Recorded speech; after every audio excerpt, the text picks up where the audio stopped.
தங்கமகள் அடுத்து வர எபிசோடில் பார்த்தீங்க அப்படின்னா ஹாசினி முத்துப்பாண்டி எல்லாம் ஹாஸ்பிட்டலில் இருப்பாங்க. என்ன ஆச்சு அப்படின்னா இந்த மாதிரி தாரணிக்கு ஆக்சிடென்ட் ஆகிருக்கும். அது மட்டும் இல்லாமல் திவ்யாவையும் கடத்தி வச்சுருப்பாங்க. இது எல்லாம் இந்த வேலாயுதமும் ரங்கநாயகியும் சேர்த்து பார்த்த வேலை தான். ஏன் அப்படின்னா இந்த மாதிரி உண்மை தெரிஞ்சிடும் எல்லாத்துக்கும் அப்படின்னு சொல்லிட்டு திவ்யாவுக்கு உண்மை தெரிஞ்சிருச்சு அப்படிங்கிறனால திவ்யாவை பார்த்தீங்க அப்படின்னா இந்த மாதிரி கடத்தி வச்சுருவாங்க. அதே மாதிரி தாரணிக்கும் உண்மை தெரிஞ்சிருச்சு அப்படிங்கிறனால தாரணி ஆக்சிடென்ட் பண்ணிடுவாங்க. இதனால பார்த்தீங்க அப்படின்னா எல்லாரும் ஹாஸ்பிட்டலில் இருப்பாங்க. அவங்க சித்தி பார்த்தீங்க அப்படின்னா ஏதோ செக்கப்புக்காக ஹாஸ்பிட்டல் வந்தேன்னு சொல்லிட்டு போய் சொல்லிட்டு அவங்களும் ஹாஸ்பிட்டல் வந்திருப்பாங்க. உடனே எல்லாத்துக்கும் என்ன சித்தி வந்திருக்காங்க அப்படின்னு சொல்லிட்டு டவுட் வரும். அதுக்கப்புறம் கேஷுவலாக விட்டுருவாங்க.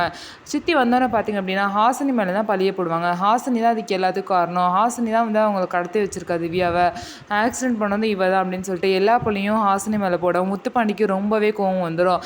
நீ எதுக்கு சித்தி எப்போ பார்த்தாலும் ஹாசினி ஹாசினி அவளே சொல்லிட்டு இருக்க, எனக்கு ஓ மேலே தான் சந்தேகமாக இருக்குது. சும்மா ஏதோ மர்மம் இருக்குங்கிறாங்க. எனக்கு என்னமோ அந்த மர்மத்தில் நீயும் சம்மந்தப்பட்டிருப்பியோன்னு சொல்லி எனக்கு தோணுதுன்னு சொல்லிட்டு அவங்க சித்தியை சொல்லிட்டு அங்கேருந்து கோவமாக முத்துப்பாண்டி கிளம்பி போயிடுவாங்க. முத்துப்பாண்டிக்கு மட்டும் தான் அக்கா தான் இந்த மாதிரி மாமாவை கொலை பண்ணாங்க அப்படிங்கிற விஷயம் தெரிஞ்சிச்சு அப்படின்னா அவங்க அக்காவை சும்மாவே விட மாட்டாங்க.